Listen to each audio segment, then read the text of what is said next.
I am Eumonik. BandLab has over 200 sounds, and that's just the start. When you begin to layer sounds, add effects, change the pitch, you can really start to design your own sounds. I'm going to show you how to do it so you can make more music.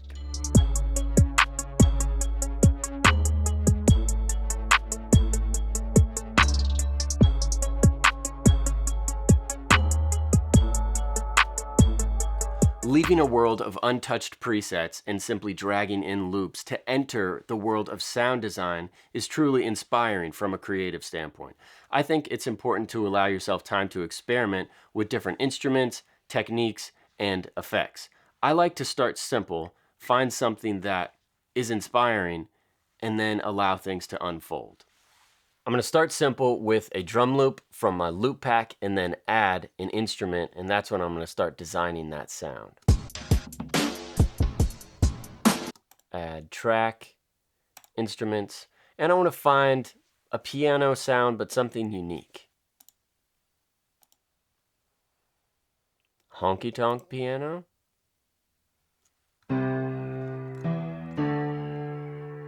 Honky tonk it is. Keeping things simple, I'm going to use my computer keyboard to program these notes.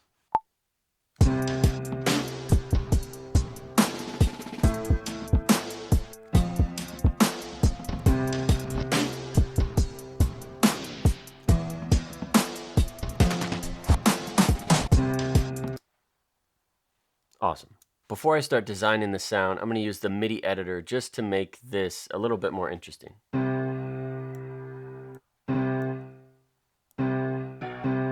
Dun, dun.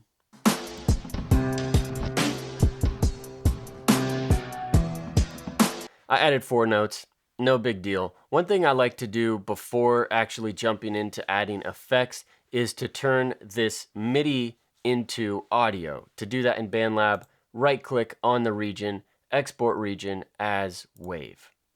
Once that's done, I can now bring that wave file back into this project, and you'll see we have audio. I'm going to keep the MIDI region there, but I'm going to mute it so I don't hear it.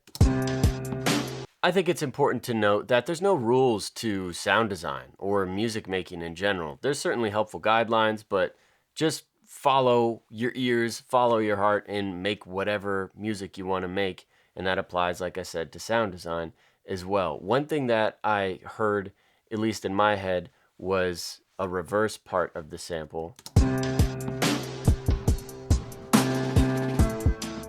Yeah, right there. I want a slice here and then a slice there. Grab that, copy it right there, and then reverse it.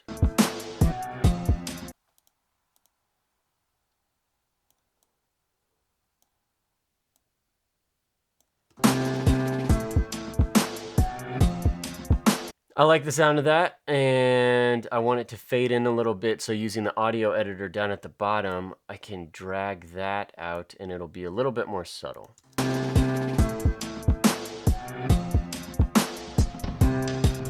I like that. Now I'm going to merge all those regions together and keep crafting this sound. I talked about this next technique in the video that I did on pitch and speed using audio stretch, and I'm going to do that same thing right now. So I'm going to duplicate it and now take that duplicated one and pitch it up an octave.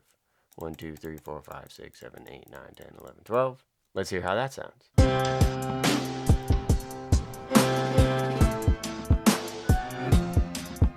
Now I have the original version and the duplicated pitched up version, and I can blend between those two and then add different effects, which I'm going to jump into now in the effects tab.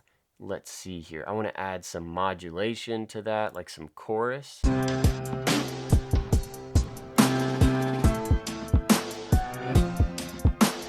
Now I'm going to duplicate the copy to make the piano.wave copy and add some distortion to it, because that's just how I feel at the moment.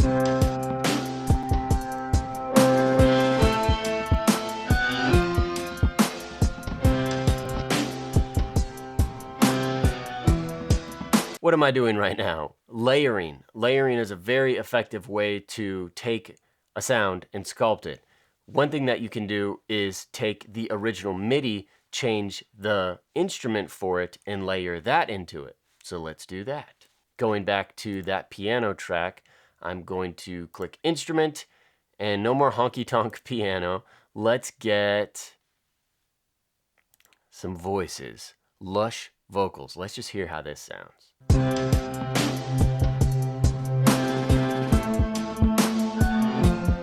Kind of cool. What I'm going to do is select all of those notes in the MIDI editor and then pitch those up an octave. You know what? Pitch them up one more time.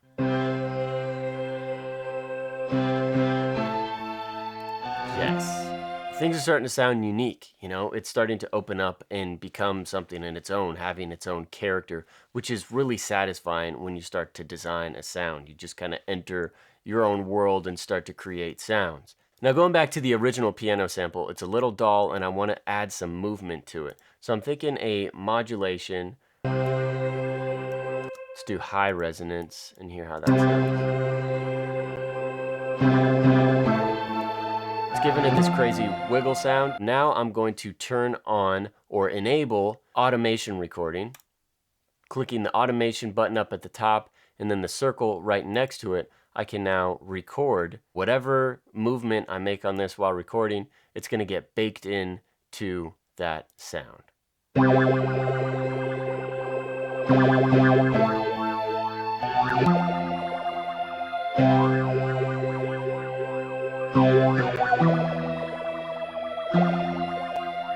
I just kind of felt the vibe on that one and created a smooth automation curve, and now that is baked into the sound. It's just becoming more and more unique each step along this process.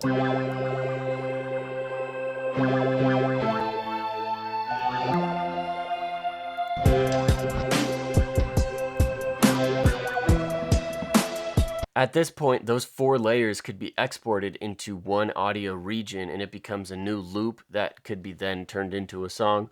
Or I could structure this out and while the arrangement is moving through, add or remove layers to just give it some movement and keep things interesting as the song progresses.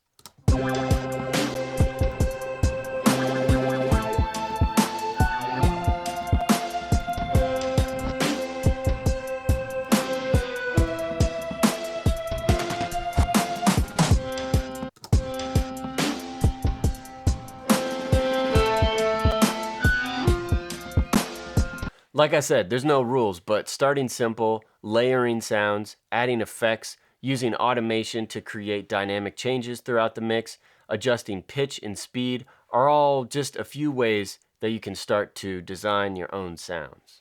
I'm telling you, once you start designing your own sounds, you're gonna get so much satisfaction out of the songs and the music that you make. Make sure you're subscribed here for more BandLab tutorials. If you want to keep up with what I'm doing, hit the link in the description and check out my channel. Now, you know what to do. Make more music. Peace.